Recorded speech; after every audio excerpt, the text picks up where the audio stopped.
এই গ্র্যাজুয়েটদেরকে আমরা কাজে লাগাতে পারছি না। আমাদের ব্যর্থতা বাংলাদেশের। মানুষ যেন চিন্তা করতে না পারে যে আগেই তো ভালো ছিলাম, এখন তো আরও বৈষম্য, এখন তো আমাদের দেশ কোথায় যাবে একটা অনিশ্চয়তার মধ্যে।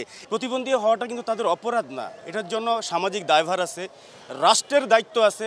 রাষ্ট্রকে এগিয়ে আসতে হবে, এদেরকে রিহ্যাবিলিট করতে হবে, এদেরকে পুনর্বাসন করতে হবে, এদেরকে বাঁচার অধিকার দিতে হবে, সুস্থ সুন্দর জীবনযাপন তাদের করতে হবে।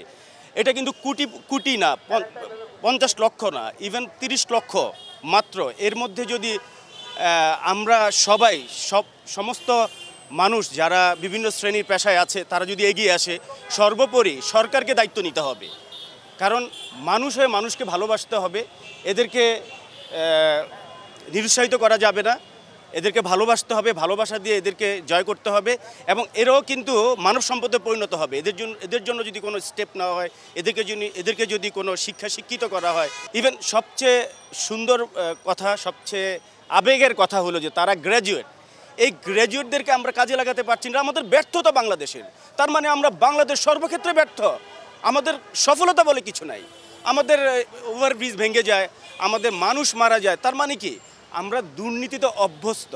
এই দুর্নীতিগ্রস্ত দেশে এই অ্যাসেটগুলিকে ভালো অ্যাসেটে পরিণত, কারণ এরা দুর্নীতি বুঝে না, এরা সত্যিকারের খাঁটি মানুষ। এই 30 লক্ষ গ্র্যাজুয়েট প্রতিবন্ধীকে আমরা যদি পুনর্বাসন করি, তাদেরকে যদি সহযোগিতা করি, তারা বড় ধরনের অ্যাসেট হিসেবে দাঁড়াবে। আমি সাধারণ মানুষ হিসেবে আমার সামনে এটা পড়লো এবং সাংবাদিক ভাইকে অনেক ধন্যবাদ যে আপনারা এরকম একটা বিষয়ের জন্য আপনারা অফিস থেকে এসেছেন। সো আমরা সবাই মিলে এগিয়ে আসব। আমার হয়তোবা ব্যক্তিগতভাবে আমি হয়তোবা কিছু করতে পারবো না, কিন্তু আমার অন্তর বলছে আমি চাই এদেরকে পুনর্বাসন করা হোক, এদেরকে সাপোর্ট করা হোক বিভিন্ন সংস্থা থেকে, সরকারিভাবে বেসরকারিভাবে। এটাই আমার মনের কথাটা জাস্ট আমি প্রকাশ করার একটা সুযোগ নিলাম আপনাদের মাধ্যমে, কারণ আপনারা যথেষ্ট আন্তরিক এদের ব্যাপারে। আমরা ব্লেমে বিশ্বাসী। আমরা বলি এর অ্যাক্টিভিটিস খারাপ, সে পারছে না, আমি পারতেছি না, কে পারতেছে। সত্যি কথা হলে সে মানসিকতা তৈরি করতে হবে। জনমনে সাধারণ মানুষ যেন চিন্তা করতে না পারে যে আগেই তো ভালো ছিলাম, এখন তো আরও বৈষম্য, এখন তো আমাদের দেশ কোথায় যাবে একটা অনিশ্চয়তার মধ্যে। এই চিন্তা ভাবনা করার সুযোগ দেওয়া যাবে না।